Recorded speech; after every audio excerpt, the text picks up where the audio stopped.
now call on the first speaker of the proposition to begin today's debate.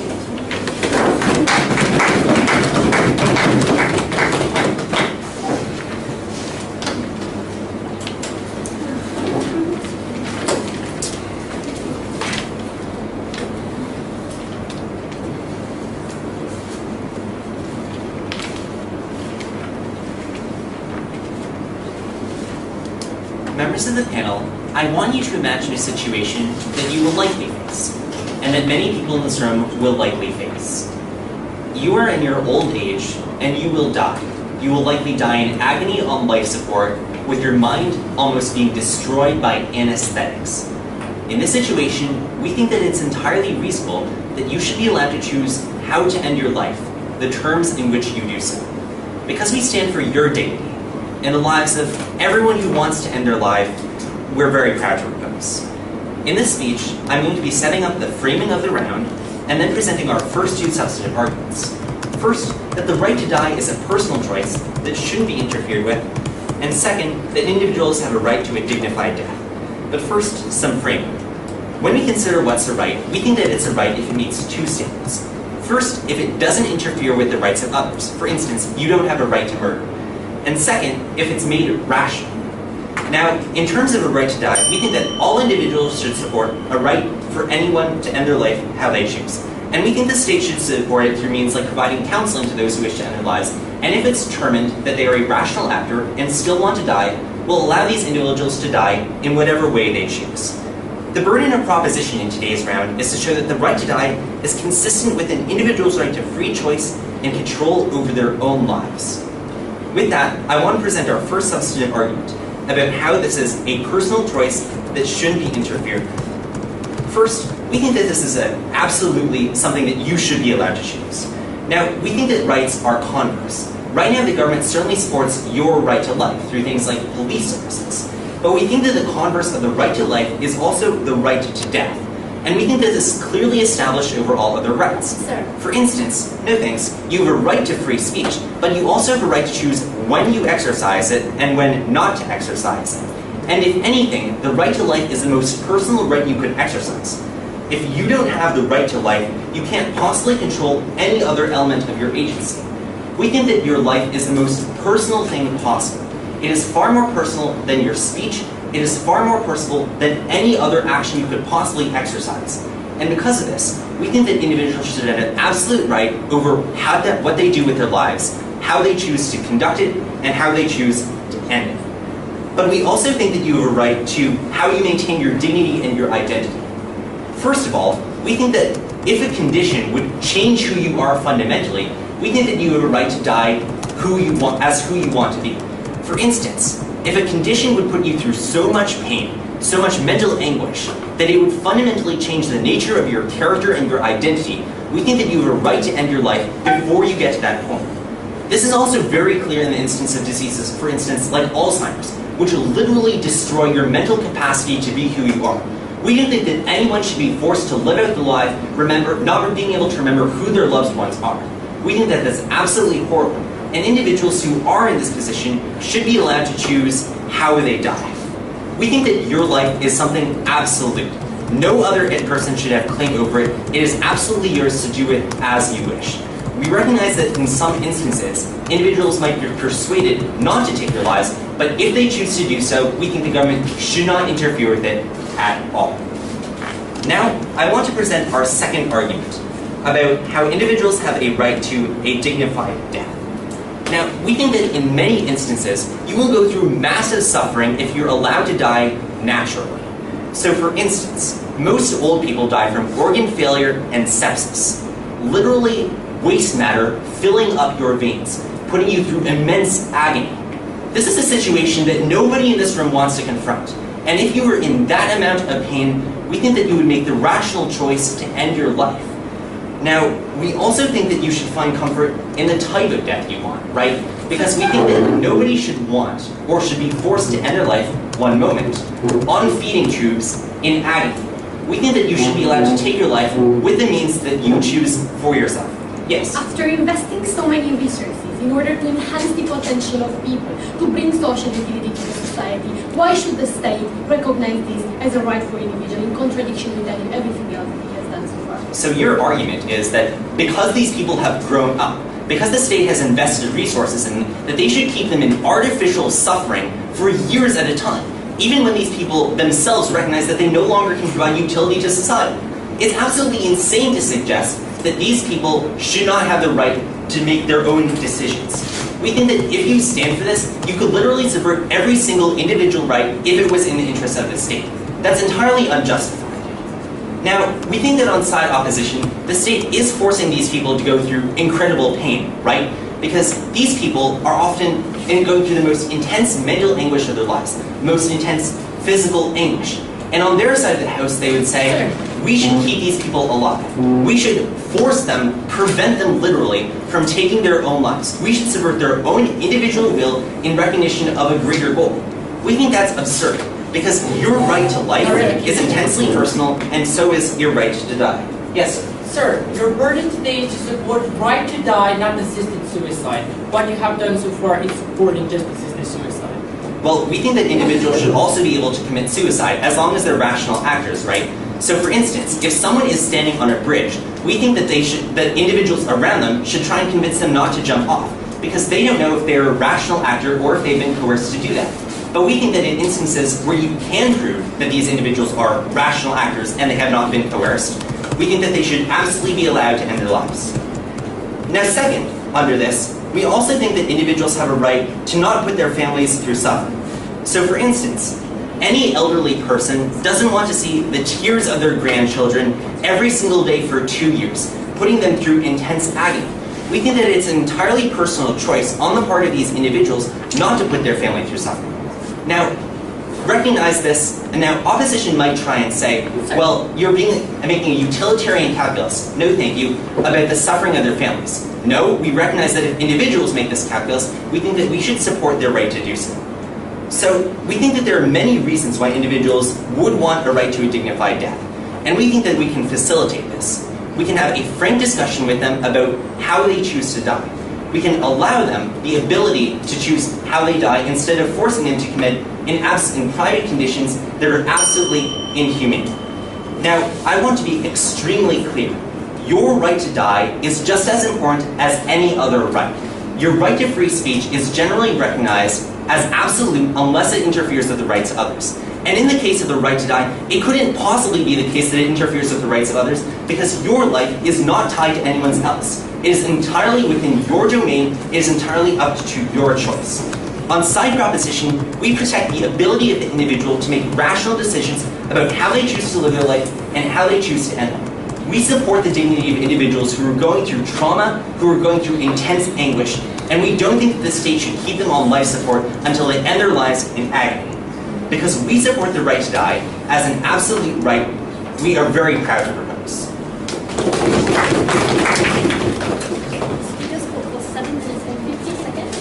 I think the speaker for his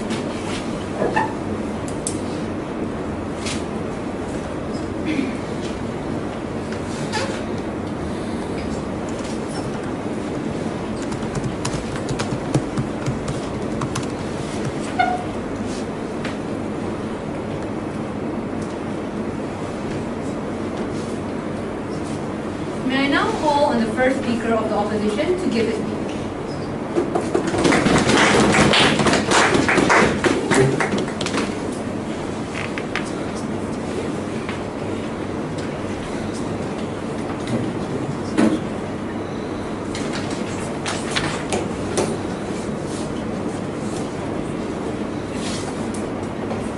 Sir?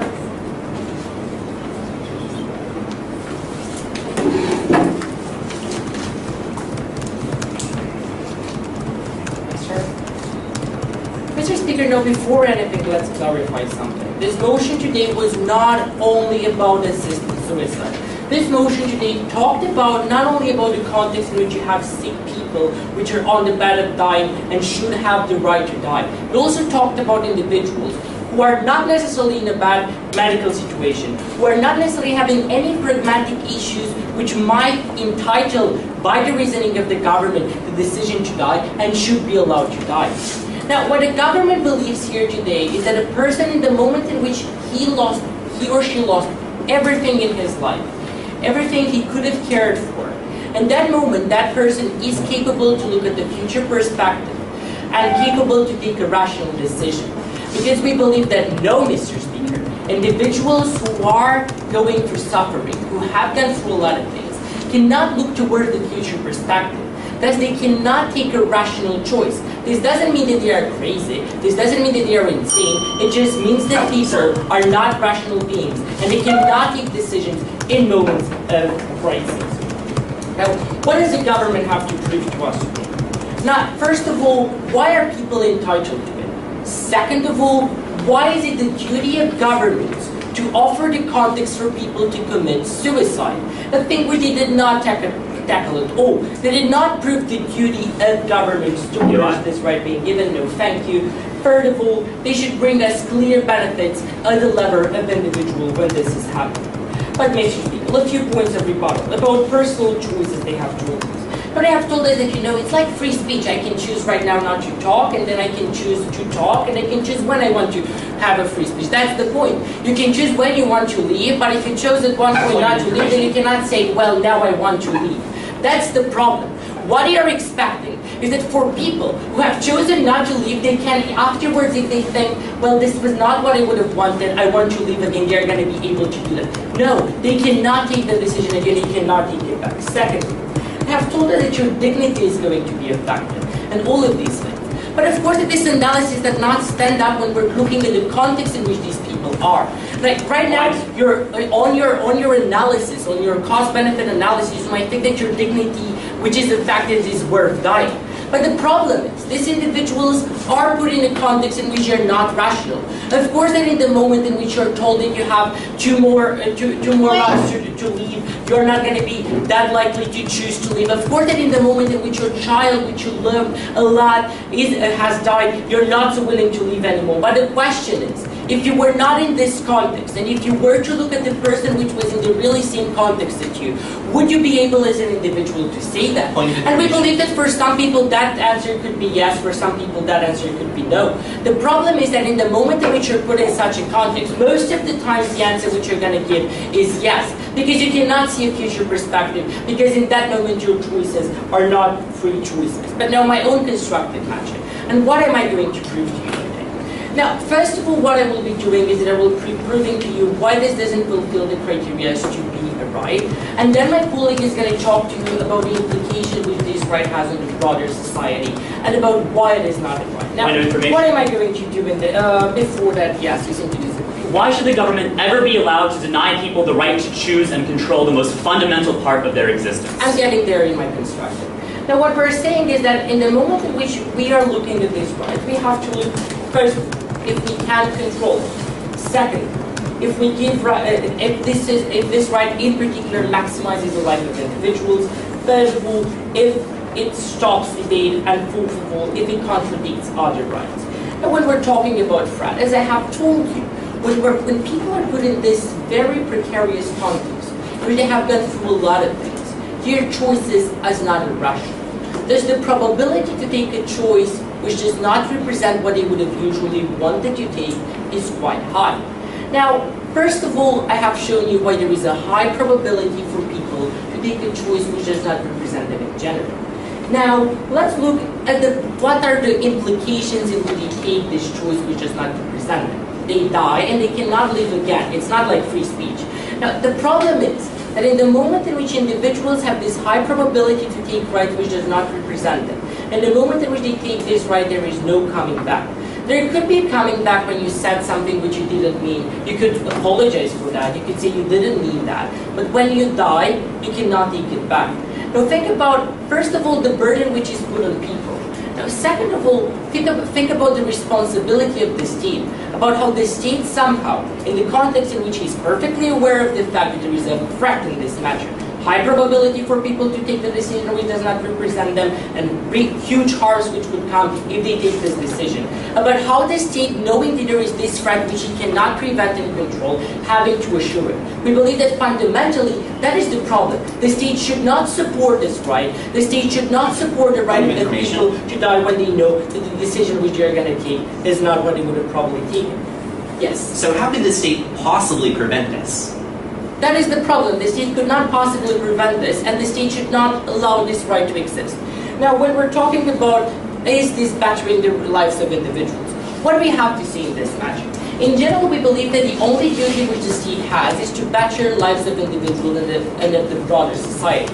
This is why we have right to free speech. This is why in Canada, for instance, we have right of medical care, which is imposed by the state, and all over the world. But the problem in this regard is that in the moment in which you are taking such a policy, this is not bettering the lives of individuals. Pragmatically speaking, it is not bettering the lives of individuals because they die. They could come with a floppy analysis about how in general people are feeling good and they are feeling hopeless, but I think that I have proven to you why that is a biased decision which they would take anyway. But more than this, what we have to say in general is that what is happening in the moment in which the state has to take a decision is that it takes decision and gives rights for the lifetime. It is looking at the lifetime of individuals. It is bettering the lifetime of individuals, and it's not bettering the possibility of individuals to die when they want.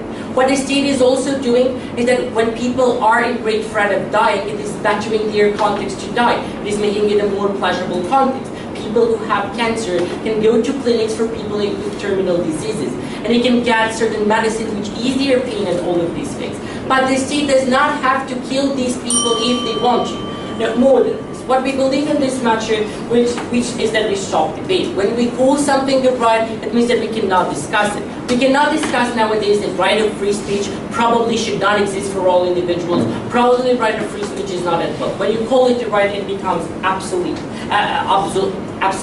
Now, furthermore, when it contradicts other rights, the problem with that is that in the moment in which you have the right to leave, we believe that there is a right which you have. Rights are not yours to take away, are yours to use. In the moment in which you have the right to die, you're contradicting the right of life, because in that moment you are letting an individual take their own rights away, which we believe fundamentally is not something which we allow. For instance, we don't allow individuals to sell their rights or to give their rights away. This is why we don't allow slavery. For instance, we don't allow individuals to give their rights just because that could make money. We don't allow individuals to sell their rights away. Now, Mr. Speaker, Team Romania here today has had a huger understanding of the motion, but not talking only about assisted suicide as the government has done, and talking about the right of dying in itself. Now, we believe that what we have proven to you today is that it does not fulfill the criteria to be a right, and in the case of the government in this case does not stand up. So for all these reasons, we back you to oppose. 8 minutes and 18 seconds. I said the speaker for it.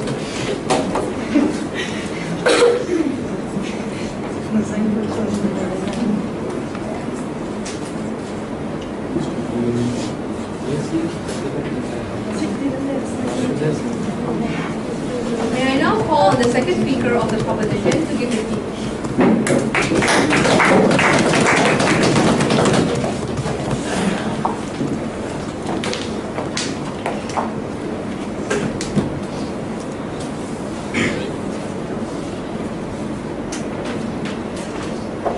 What we have seen in this debate is a team opposition that gets up here and says that your rights are not yours to use, that your rights do not belong to you.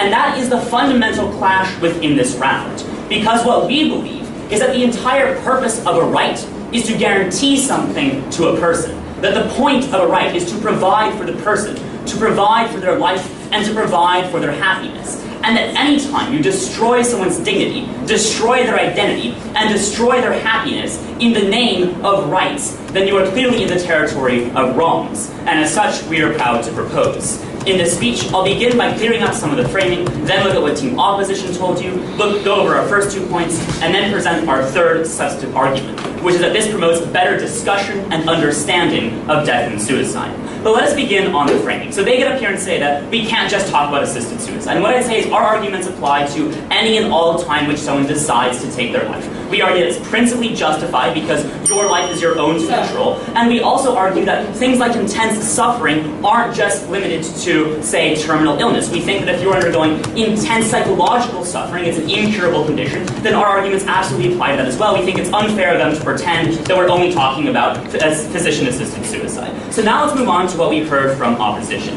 Essentially, they provide to you 4 reasons why this shouldn't be a right. So let's go through all 4 of them. Firstly, they argue that it's impossible because you can't control the use of this right, and because it's irreversible. The first thing we tell you is that irreversibility doesn't matter on a right. For instance, if I right now decide that for the rest of my life, I will never speak again, I have given up my right to free speech for the rest of my life, but that's still my right? It's still an individual choice. So irreversibility doesn't change the nature of an individual's decision. It's still their free choice. Then they argue that this is bad because individuals are always irrational in these circumstances.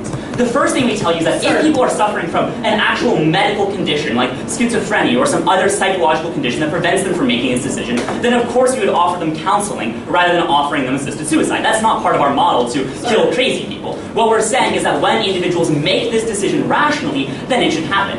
I would like to point out a huge problem in their case, which is essentially they say, because people are undergoing immense pain, that makes it an irrational decision.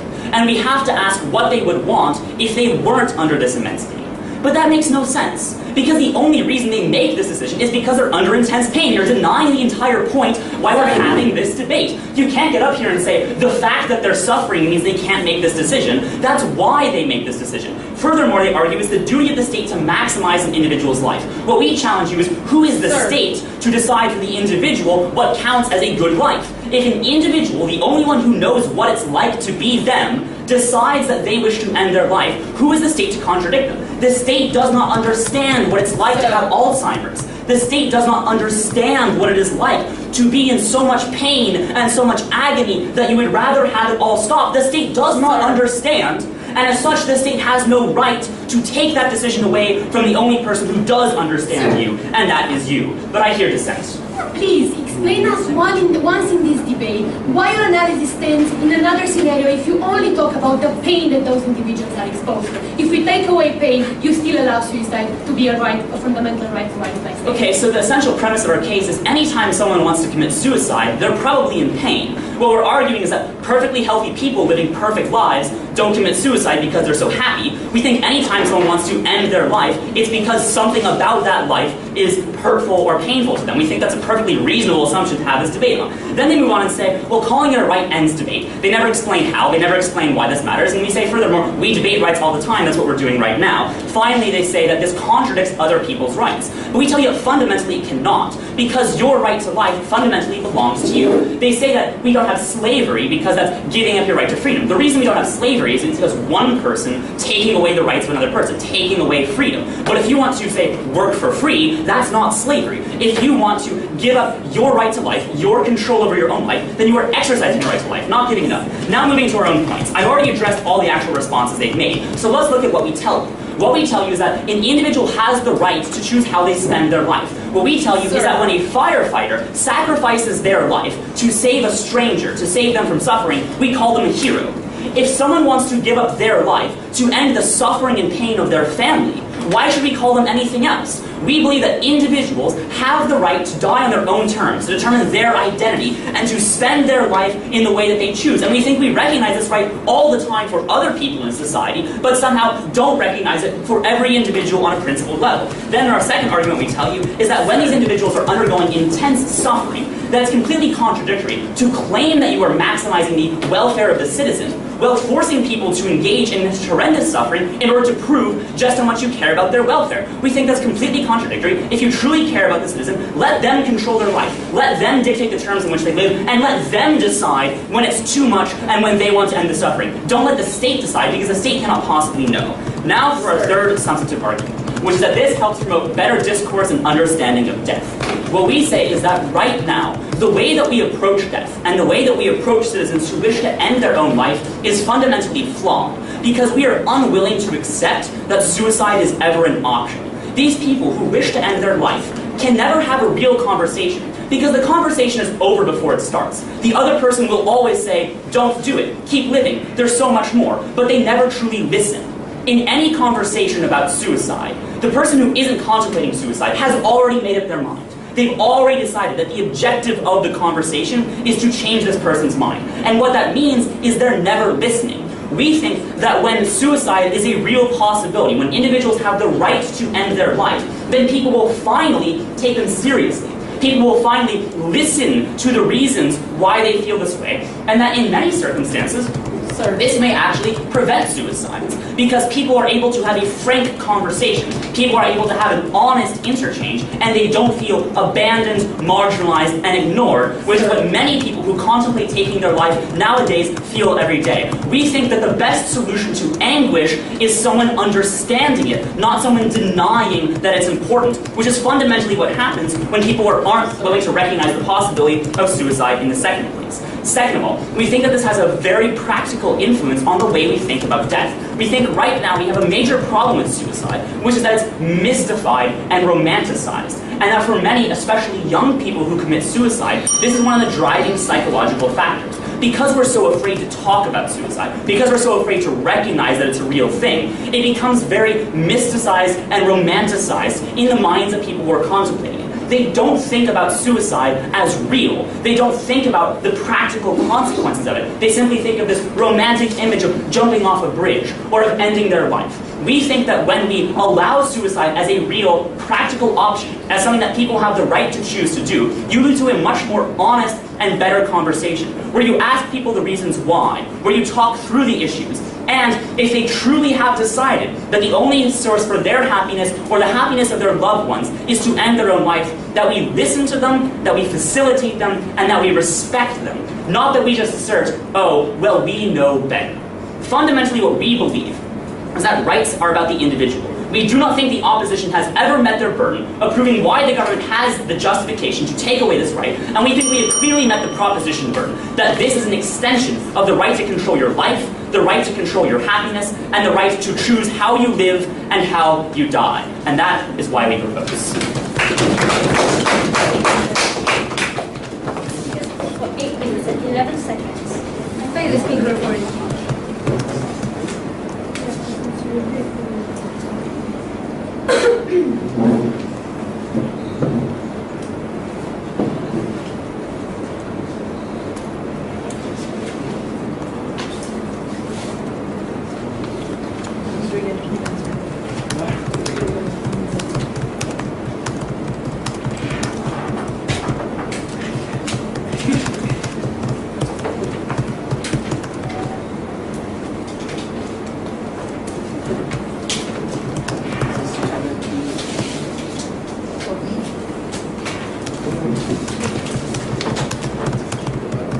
May I now call on the second speaker of the opposition to give her speech.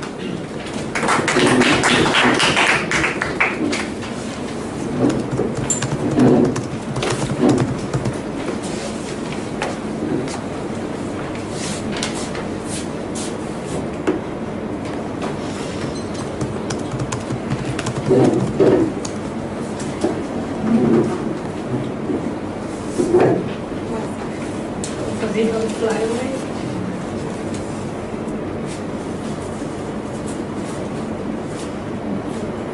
Mr. Speaker, their first speaker comes and tells you that we should only grant people this right when they are entirely rational.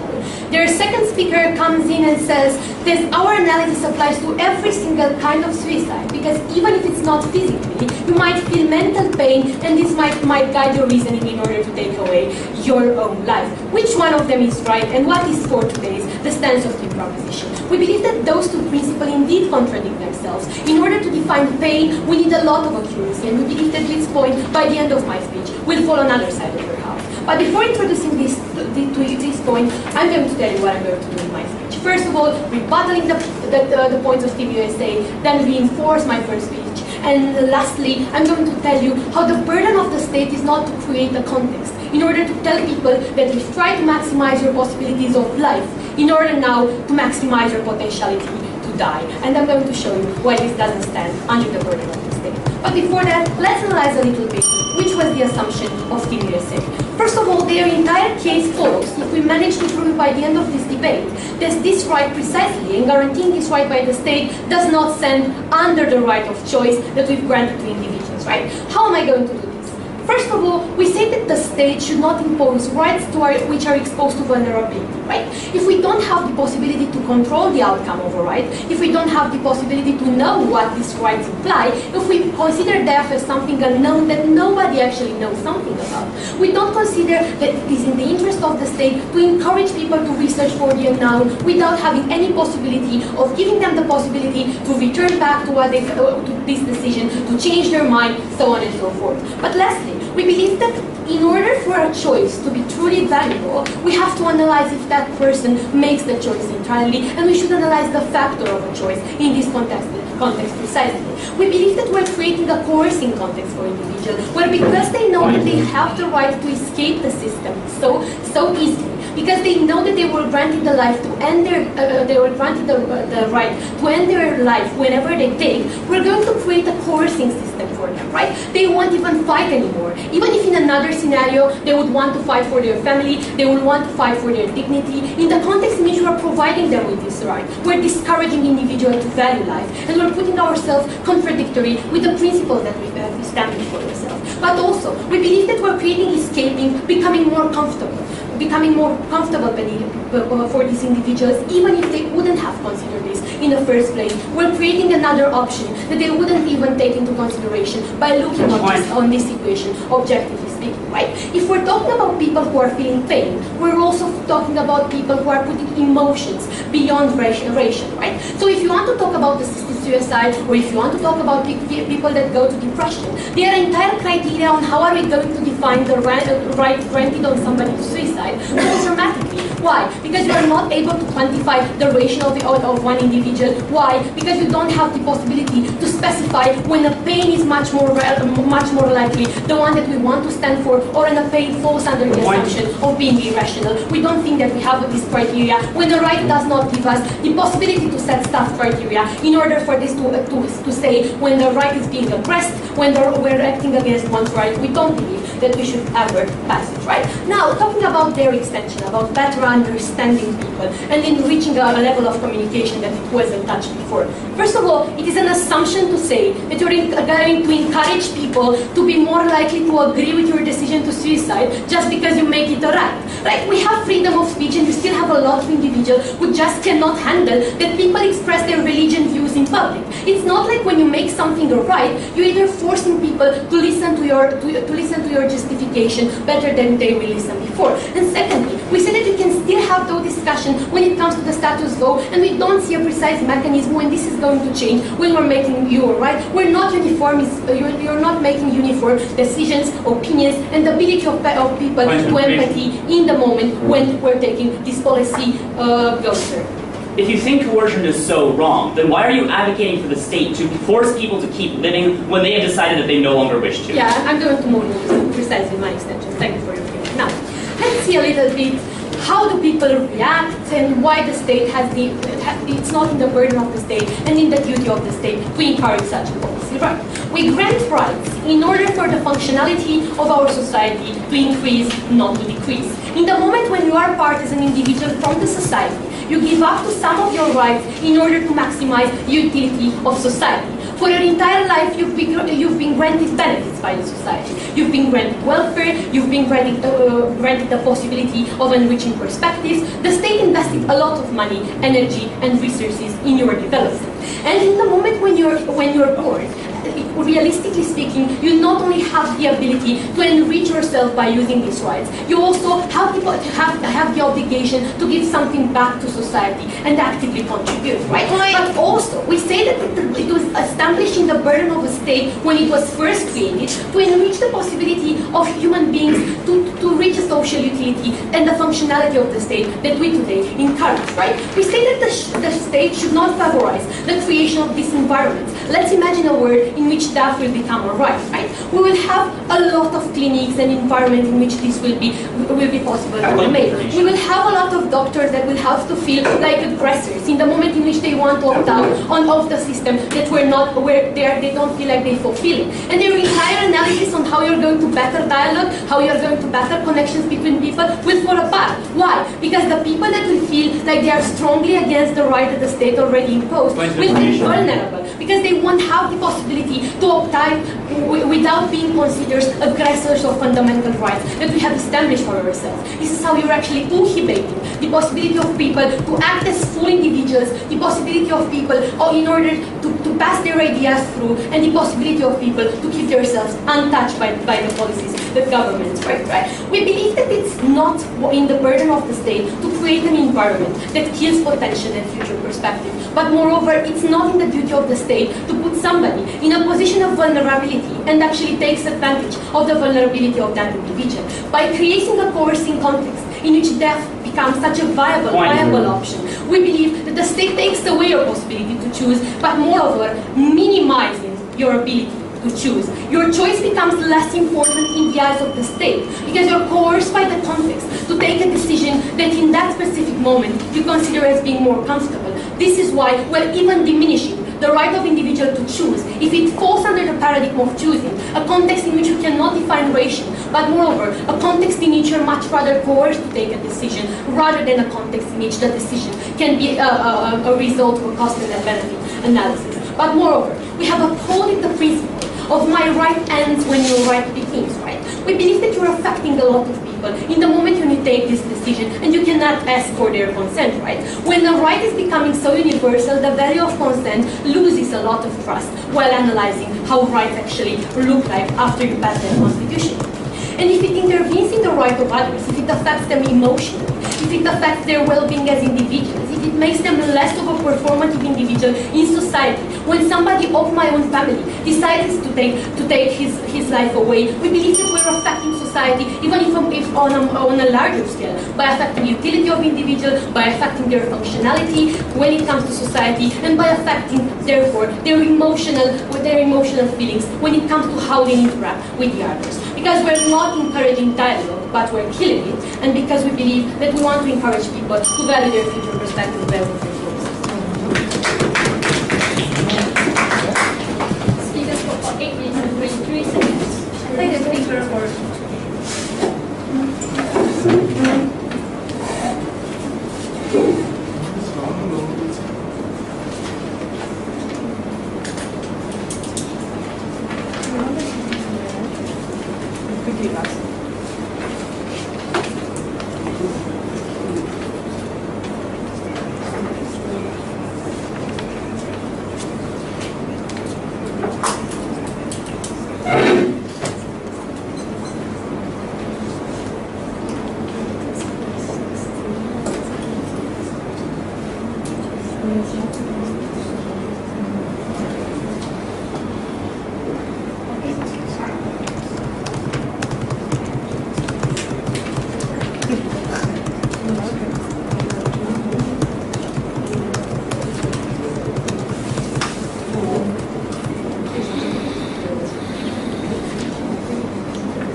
May I now call on the third speaker of the proposition to give her speech.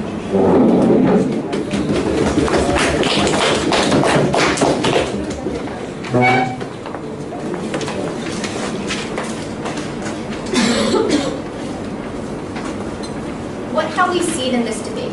We've seen a side opposition that says death is bad because it's irreversible. A side opposition that says that your rights aren't for you. And a side opposition that says the state has helped us, so we should give up our most fundamental right to life. But this is not a debate about life or death. We have set up a clear burden of our speech, and I intend to extend that burden and show you why only Team USA is meeting it. What is the burden? The burden that we have placed on ourselves is to show that we must show that the right to die is consistent with people's rights to free choice and control over their rights. In this speech, I'm going to show you why only Team USA has sufficiently met our burden by proving that the right to death is consistent with the right to choose. The opposition must prove that government intervention is uniquely important, and none of their arguments are specific as to why the government should be the ones to take away the most fundamental right to life. They get up, so in this speech, I'm going to first go over some clarifications and then proceed to analyze the three areas of clash. First, who is consistent with rights on a principle level. Second, who best maximizes utility. And third, who encourages the best discussion. But before that, on clarifications, I'd like to reiterate a point made by our second speaker, that our principled arguments stand regardless of the type of suicide, because it's still a matter of choice. It's still a matter of an individual's personal autonomous decision. This is also not a contradiction, because we believe that rational actors can still be in pain regardless of the scenario. So now let's get into the heart of the matter and go over the three main areas of clash. First, who is best consistent with rights? We believe that that goes to Team USA.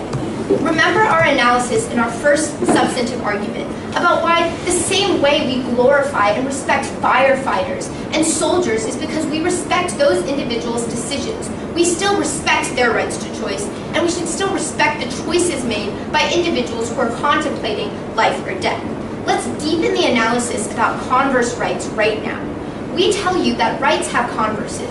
The right to life also implies the right to death. Because if you limit the right to life, you are essentially avoiding other rights, and you're harming the ability for individuals to control how they want to pursue their life and have meaning. Our argument is that you should be able to choose, you should be able to decide, and you should be able to have the decision-making capacity to live your life to your fullness.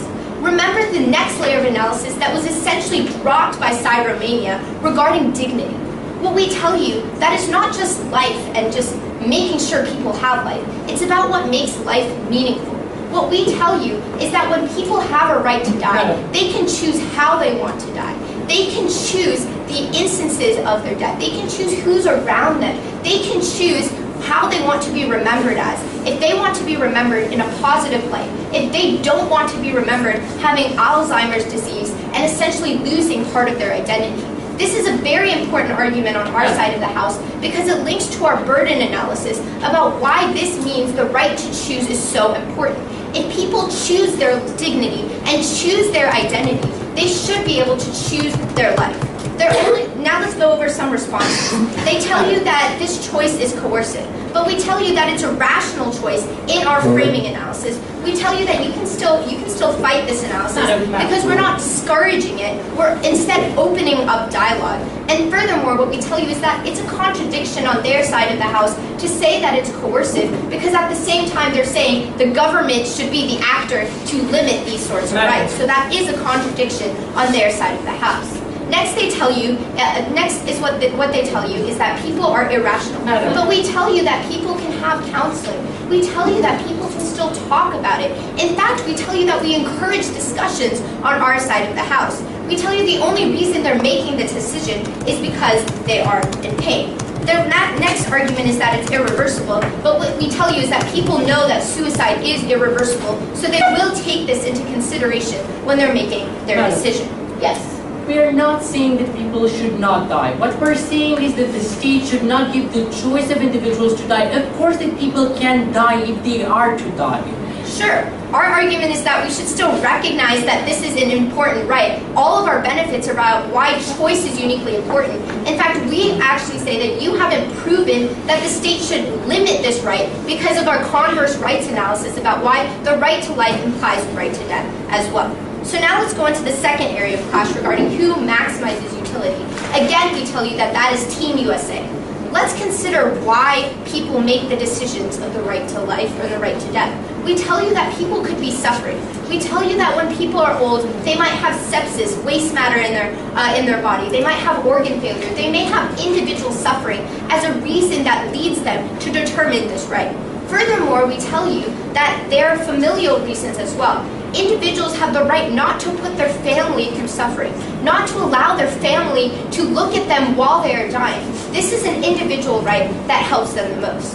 What the second speaker brought up was this new argument about maximizing utility. But what we tell you is that a state isn't a person. A state doesn't recognize the agony that individuals face. The state doesn't have the consciousness that the individual has regarding making the decision in the first place. Furthermore, they say that the state has given you countless services. But we say that is worse. They're literally saying that the state owns you because they've helped you in some way. That is not a reason why the state should have this ability to curtail some of your rights. In their world, people have no choice. What we tell you is that people can learn the consequences of their action, understand what it implies, and we can give them sorts of outs as well. But we should not let the state curtail the suffering of individuals.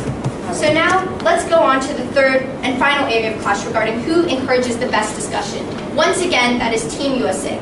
This is the new analysis that our second speaker brought up in his last speech. What we tell you is that conversations about death stop before they even start. Because people already have this predisposition that suicide is completely wrong. Let's not understand what you are going through.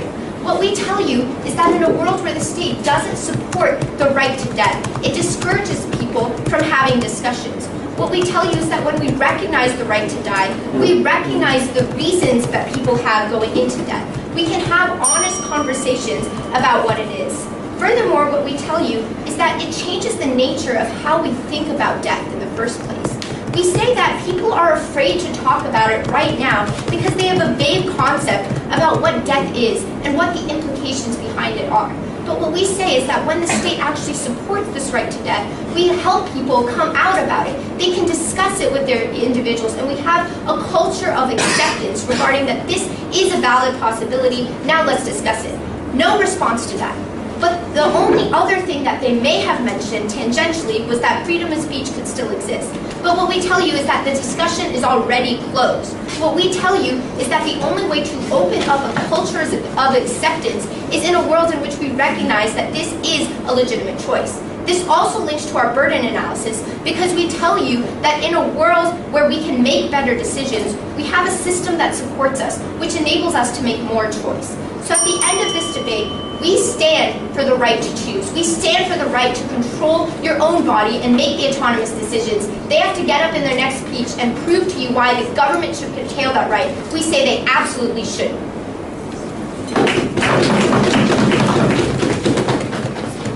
8 minutes and 13 seconds. I thank the speaker for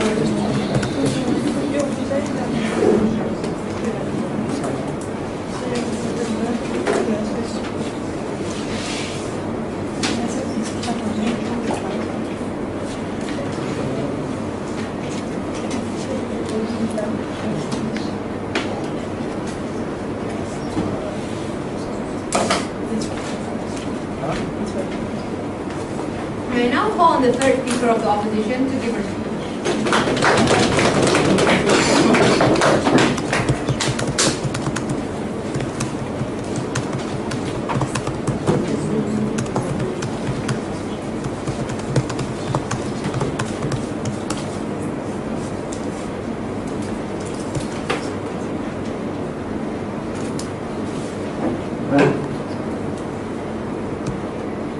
Today, Team Proposition believes that the state is not coercing you to do anything.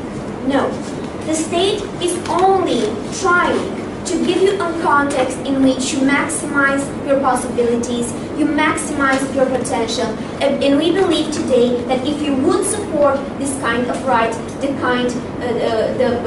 right to death, the state would not maximize your potential and moreover would not maximize the potential of the whole society. Today, Team Proposition based their own case on the fact that there is a difference between mental and physical pain, that there is a difference between the pain that someone with a mental disorder is different with the pain of someone who has cancer, as an example. We believe today that the state is not that the state is legitimate to not give you the right to make this kind of difference. No, thank you. So today I will have 5 points in which I will analyze why today Team Opposition, Team Romania, does not support the right of death. So firstly, let's talk about choices, because Team USA told us today that you have the right to free speech, that you can always stop talking, and you can always have to exercise this kind of right. But we told you today that irreversibility is very important in our society. Why? Because you can always start talking after you stop that. We believe today that this point is very important in our case and is very important in our society. And Team USA never tackle like it should. We believe today that the state should not give you the possibility to do something which can affect your entire future, because this is what the society wants. The society wants to maximize the possibility and maximize your life in any way that he can. We believe today that not being able to come back, it is a very important thing. Why? We have thousands of people, we have millions of people in our society which tried to do suicide. But after they did not kill themselves, after they rehabilitated themselves, they do believe that was a bad decision. They did rehabilitate themselves, and they did consider that wasn't a bad decision. And we are glad that this actually happened. Moreover, they gave us the example with the firefighters, that they are called heroes. But we are telling you that firefighters should not be included in this discussion. Why? Because they are giving back something to the society. In the moment that you are choosing to kill yourself, you are not contributing to the society, and we believe that we should never support a right that does not maximize the potential for all of us to grow. Moreover, let's talk about pain, because this is a major point in our discussion. They told you that when you are suffering from massive pain, when you are having cancer, when you are having Alzheimer's, this thing should allow you to actually heal yourself. But we believe that mental pain is important. And having Team USA telling us that no, when you are crazy, when you are being considered mental ill, you cannot kill yourself. Well, we tried to invite them to answer to this question, but they never did. We don't see any difference between mental pain and physical pain, and you should not have this choice, because this choice will represent you your whole life, or not in this case. Moreover, we believe today that you are not rational when you are in physical pain. Even if you do not suffer from a mental disorder, you are not rational because you suffer, because you see no future perspective. And we believe that you can have a future perspective if you let the state to maximize your potential. Moreover, we told you about rights and the duty of the state, and this is the third point. What we told you basically today in our first speech is that it isn't the duty of the state to maximize your potential to better your life, like I continued. But they continued to say that no, the state is coercing you. The state is coercing you because you own something to the state. We never said that. We said that you own something to the society. Why? Because you actually bring a benefit when you are alive. You have the potential to give help to the society in order to develop. And moreover, we believe today that in this point we have to tackle the example with slavery. No, thank you. When we are talking about slavery, we see how we do not let people to exercise this kind of right, because we give them the right to life. We give them the right to not be used by other person or by yourself in this case. This is why we are not letting you to be a slave, because this will actually cancel your right to life, and we believe that this contradiction should not appear in our society. Yes. You argue that because these individuals are in pain, they can't make this decision. We say that's exactly why they should make this decision, because they're the only ones that know what they're experiencing. Yes, sir, but you are referring to physical pain. You told us today that if you have a mental disorder, if you feel mental pain, you should not be able to make this decision, and we see this contradiction in your case to be crucial for you to lose. Moreover, we have to talk about the false help that they want to give to these people. They told us today that they will prevent suicide, that they will have discussion in their society. No, you are not forcing people to talk about the problems when you make this a right, because they will still consider that you are not doing the right thing. Nobody will listen to you, and Alice gave you the example, with having the right to have a religion, to have the right to have your own religion, and if in the society nobody wants to talk about your problems with your religion, they will not talk, and this is the end of discussion. Yes, madam. Why should we only value people for how they contribute to society instead of the individual choices that they make? Madam, we agree with you that the individual choices should be important, but we are considering today that you are not making a choice when you are irrational. You're not making your own choice when you are in mental and physical pain. Moreover, let's talk about what the third speaker told us today. She told us today that rights have converses. But we are telling you today that we are not actually considering that you should never die. Yes, you have the option to die, but we are not making it a right, because the state should not send the message that yes, we will have the context in which you should have this option. No, you should have this option as an individual, but we are not supporting you, because the state should support you to maximize your potential in your whole life. Moreover, she told us about that you have no utility when you are old. Yes, but you have emotional utility. You have emotional utility for your family. You have emotional utility for your grandchildren, and so on and so forth. And you as an individual should think about this when you are in mental or physical pain and you are irrational. And moreover, we believe today that the state doesn't own you, but society as a whole should have the power to contribute to development, and you as an individual should contribute to development in any way you can. Thank you, and please do not agree with me.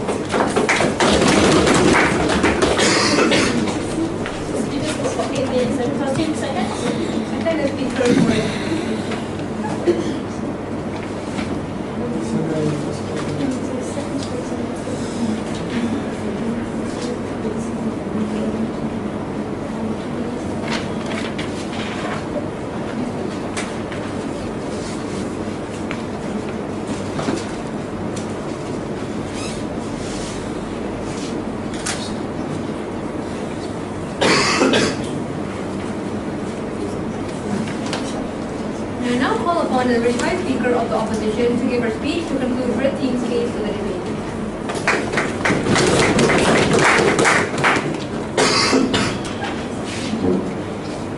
I will ground this debate into reality. I will show you how factually, duration, utility, emotions, and the ability of people to communicate one to each other really look like if we look at the real life and not on an utopical scenario that we have from Team USA, right?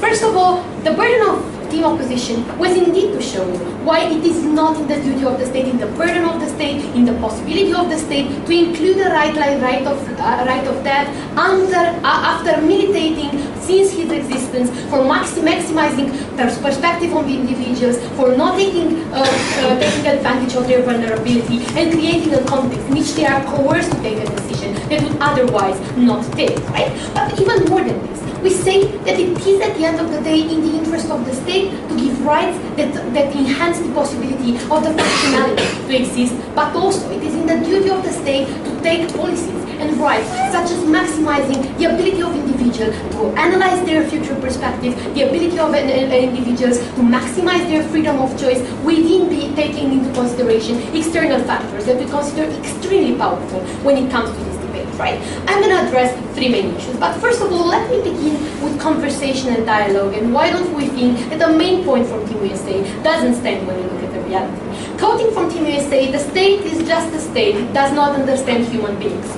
It was under the exact same premise, since the state is unable to understand the nature of human beings. How would a measure given by the state influence how people relate to each other by their strong beliefs? I might, if I have a very strong belief, even if the state is telling me that it is against the fundamental right not to express my belief, I will still believe it intrinsically. My attitude regarding the conversation with a person that wants to suicide will be kept the same, even if it's now considered a right at the state level. It would not enhance into dialogue, but much rather, what we say is that if you're opposed to this by your religion, if you're opposed to this fundamental hierarchy of principles that you have created to yourself, you will be seen as an aggressor. And we believe that when we put people that hold another beliefs that the rights that we establish as a state, and we put them immediately in the position of aggressor, we're not enhancing the possibility of people to enrich freedom of speech. Because we're not respecting their fundamental rights, right? To express freely, to have an interaction regarding their beliefs that they believe in. We believe that we're just transforming it in aggressors, and we're taking the easiest way out. This is not how it was supposed to be, right? Next point about the right to choice, and let's see how the right to choice really looks. As we've told you throughout all our speeches, we do not keep the possibility of people to sell their rights or to put themselves into the position in which you cannot control the end goal of a right that we have given. We don't admit for people to be put into slavery because we cannot control the implication of that act, because it is we cannot control the reasoning behind the implication of putting yourself into slavery, and we don't have a criteria in order to set when this right is being taken away from you, or when you haven't taken a rational decision before taking this choice. And talking about rational and irrational decision, we've never understand from Team USA the real difference between physical and mental pain. Sure, under their best case scenario, when you put people in order to be counseled by somebody, first of all, they would change their mind and not try to suicide. So this is, to some extent, taking away some part of their right to doing something. And then in the other scenario, we think that in most of the cases, when it comes to a very, very powerful mental illness, it cannot be solved by any other external factors. We don't understand from Team USA till the end of this debate why specifically, when you are in physical pain and you are unable to make a free decision, it does not take your ration away. It was in their burden to prove to us how do you quantify ration if you base an entire mechanism of giving the right on the sole word that we consider as being extremely relevant, that being ration. You're not a rational individual if your emotions are stronger than your cost and benefit analysis. You're not a rational individual if you take a choice under a coercive system. You're not a rational individual if your choice is being influenced by the decision of the ones that stay behind your back. So for all of those reasons, we don't want such relative terms to define such a cold decision. Speaker's phone is 27 seconds. I think the speaker first.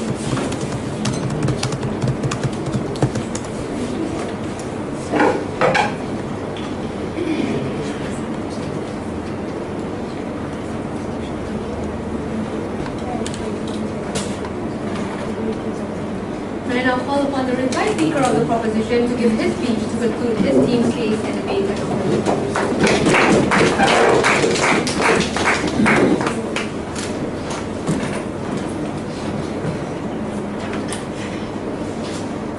This debate is a debate between two ideas about rights. We have an opposition side that believes that rights are owned by the state and only exists to serve a better society in terms of utility.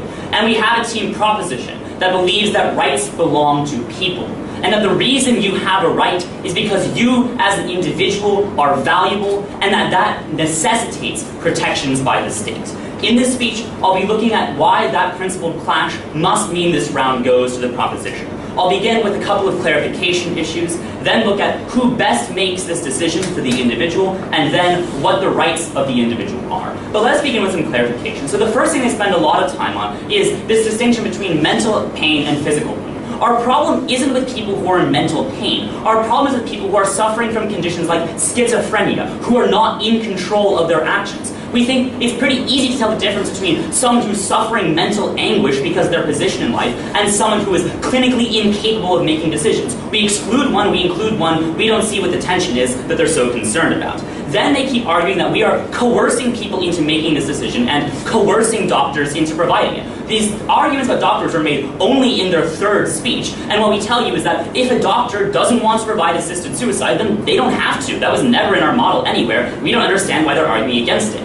Then what they say is that having this right coerces individuals into making this decision. But they've never given you any analysis how to. The government provides me the right to free speech. They don't force me to speak. Having a right to do something in no way forces you to do it, and we don't see any compelling analysis as to why you should treat it as such. So the first question is who better makes this decision? What they tell you is individuals can't make this decision because they are in pain. What we tell you is that's exactly why they must make that decision. Of course the state wouldn't make that decision because the state's not in pain. If you are in anguish and you ask your friend who is not what they would do, of course their answer is different from yours because they're not experiencing what you are experiencing. Does that make you irrational? No. It means that you are responding to the circumstances in which you live. That's what individual decision is all about. What we say is the individual knows what is best for them. The state does not because the state is not experiencing what they were going through. Then what they argue is that this is wrong because it's irreversible. What we tell you is the standard about perfect reversibility is sort of crazy. If I decide what college major to pursue, I close the door on pursuing other things for the rest of my life. Right? This idea that you should at any given time be able to switch between different decisions is an absurd standard for what makes a reasonable choice. We think if individuals have thought this through, if they decided that it's best for them and best for their family, then the state has no right to take that decision away from them because the individual is the only one who can make that decision for themselves because they know what they are experiencing and the state does not. So it is clear that the individual is best equipped to make this decision, not the state. So now let's look at the principle clash on what the rights of an individual are. What we essentially hear from team opposition is that they have no problem with people dying, people like firefighters and soldiers. They just want their deaths to be useful to the state. They say, sure, the firefighter can die because they're being useful. But if you take your life to save your family from anguish, well, sorry, you're not helping out society enough, so we don't respect your rights. The state does not own you. Society does not own you because they educated you. Society does not own you because you owe a debt. Essentially what they say is, under their logic, the state would force all of us to work 80-hour work weeks because that would maximize our potential for the state. We say no. Rights do not belong to the state. Rights belong to the individual. That's what makes them rights. And we fundamentally believe that when you have the right to control your life, you have the right to decide what is best for you. That must mean you have the right to continue not to live. If they are so concerned about coercion, then do not allow the state to force people to live when they wish to take their life. Do not make the state force people to lose their identity to Alzheimer's while their family suffers that transition. We believe in the individual, we believe in choice, and we believe in dignity, and that is why we propose.